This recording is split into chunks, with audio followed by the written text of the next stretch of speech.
മനസ്സിൻ്റെ ശാന്തതയ്ക്ക് വേണ്ടി എന്തു ചെയ്യണം? മനസ്സിൻ്റെ ശാന്തതയ്ക്ക് വേണ്ടി എന്തു ചെയ്യണം? എന്തുകൊണ്ടാണ് മനസ്സിൽ ഇത്ര ഭാരം തോന്നുന്നത്? എന്തുകൊണ്ടാണ് ഫീലിങ്സ് ഇത്ര അസഹനീയം? എന്തുകൊണ്ടെന്നാൽ ഞാൻ സ്വയം മനസ്സിൽ അങ്ങനെയാണ് സംസാരിക്കുന്നത്. They cheated me, they betrayed me, they did this. ഈ ഓരോ സംസാരവും, ഈ ഓരോരോ തോട്ട്സും എൻ്റെ ഫീലിങ്സിനെ ലോ ആക്കും. ഇനി മനസ്സിനെ ശാന്തമാക്കണം. അതായത് ഹെവി ഫീലിങ്സിനെ ഇല്ലാതാക്കണം, മനസ്സിനെ ശാന്തമാക്കണം.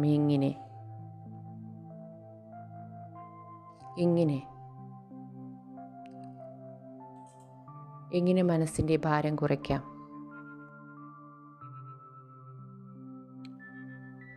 Start changing the way we are talking ourselves.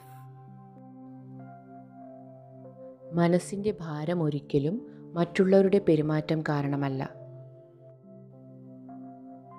മനസ്സിന് ശാന്തി ഒരിക്കലും അവർ മാറിയതിനു ശേഷം കിട്ടാൻ പോകുന്നില്ല. നമുക്ക് തോന്നും മനസമാധാനം കളഞ്ഞത് അവരാണ്, അപ്പോൾ വീണ്ടെടുക്കേണ്ടതും അവർ തന്നെ. പക്ഷേ അവർ ചിലപ്പോൾ മാറും, മാറാതിരിക്കാം. അപ്പോൾ എന്തു ചെയ്യും? ലൈഫ് ലോങ് മനസമാധാനം ഇല്ലാതിരിക്കുമോ? ലൈഫ് ലോങ് മൈൻഡ് ഡിസ്റ്റർബ് ആയിരുന്നാൽ എന്തു പറ്റും? ലൈഫ് ലോങ് ലോ ഫ്രീക്വൻസിയിൽ മൈൻഡ് ആയാൽ എന്തു പറ്റും? കുഞ്ഞതിൻ്റെ നെക്സ്റ്റ് കോസ്റ്റ്യൂം ലോ ഫ്രീക്വൻസിയിൽ സ്റ്റാർട്ട് ചെയ്യും. എപ്പോഴെങ്കിലും ചിന്തിച്ചിട്ടുണ്ടോ, ഒരു കുട്ടി ജനിക്കുമ്പോൾ തന്നെ ഇങ്ങനെ രോഗിയാകുന്നു?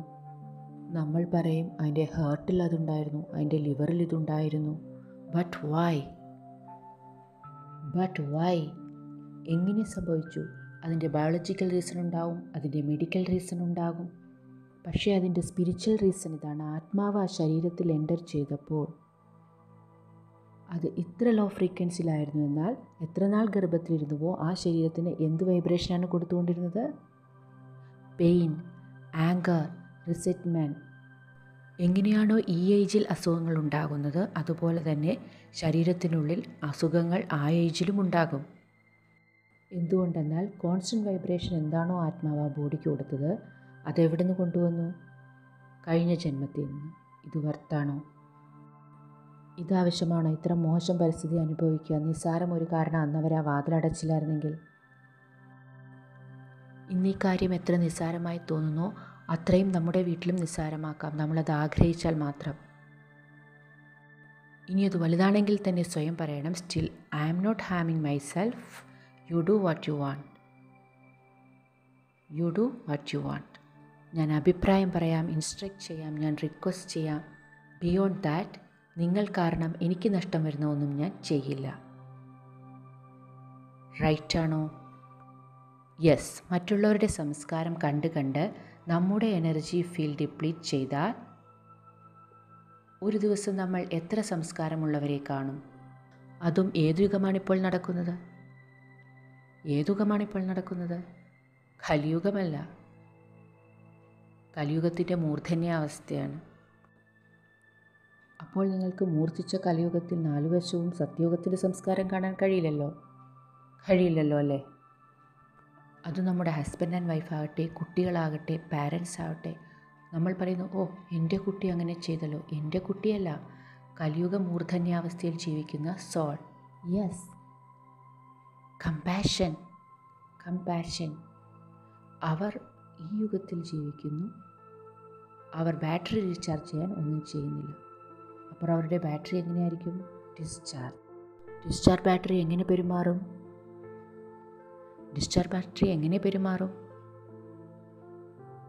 ഇപ്പോൾ അവരുടെ പെരുമാറ്റത്തിൽ നിന്ന് ഞാനും എൻ്റെ ഉള്ളിൽ നിറച്ചു, എൻ്റെ കുട്ടി എന്നെ ഇൻസൾട്ട് ചെയ്തു. അപ്പോൾ എൻ്റെ ബാറ്ററി ഡിസ്ചാർജായി, എനിക്ക് അവർക്ക് വേണ്ടി ഒന്നും ചെയ്യാൻ കഴിഞ്ഞില്ല, എൻ്റെ എനർജിയും ഡൗൺ ആയി. അങ്ങനെ എല്ലാവരും ചേർന്ന് വീടിൻ്റെ അന്തരീക്ഷത്തിൽ ആ വൈബ്രേഷൻ, ഓഫീസിൻ്റെ അന്തരീക്ഷത്തിൽ ആ വൈബ്രേഷൻ ക്രിയേറ്റ് ചെയ്തു. ആൻഡ് കളക്റ്റീവ്ലി നമ്മൾ മൂർച്ഛിച്ച കലിയുഗത്തിനെ പിന്നെയും താഴേക്ക് കൊണ്ടുവന്നു. നിങ്ങൾക്ക് ഈ റിലേഷൻഷിപ്പിൻ്റെ എനർജി ഡൗൺ ആകുന്നതായി തോന്നുന്നുണ്ടോ? ഇല്ലേ? റിലേഷൻഷിപ്പിൻ്റെ എനർജി ഡൗൺ ആകാൻ കാരണം നമ്മുടെ മൈൻഡിൻ്റെ വൈബ്രേഷൻ ഡൗൺ ആകുന്നത് കൊണ്ടാണ്. ഈ ഹോളിൻ്റെ എനർജി ഫീൽഡ് എന്താണ്? ഈ ഹോളിൻ്റെ എനർജി ഫീൽഡ് എന്താണ്? ഈ ഹോളിൽ 1200 മൈൻഡ്സ് ഉണ്ട്. 1200 മൈൻഡ്സ് ഉണ്ട്. ഈ 1200 മൈൻഡ്സിനെയും ചേർത്ത് പിടിച്ചാൽ അത് ഈ ഹോളിൻ്റെ എനർജിയാണ്. അപ്പോൾ ഈ ഹോളിൻ്റെ എനർജി ഡെവലപ്പ് ചെയ്യുന്നതിന് കോൺട്രിബ്യൂട്ട് ചെയ്തോ?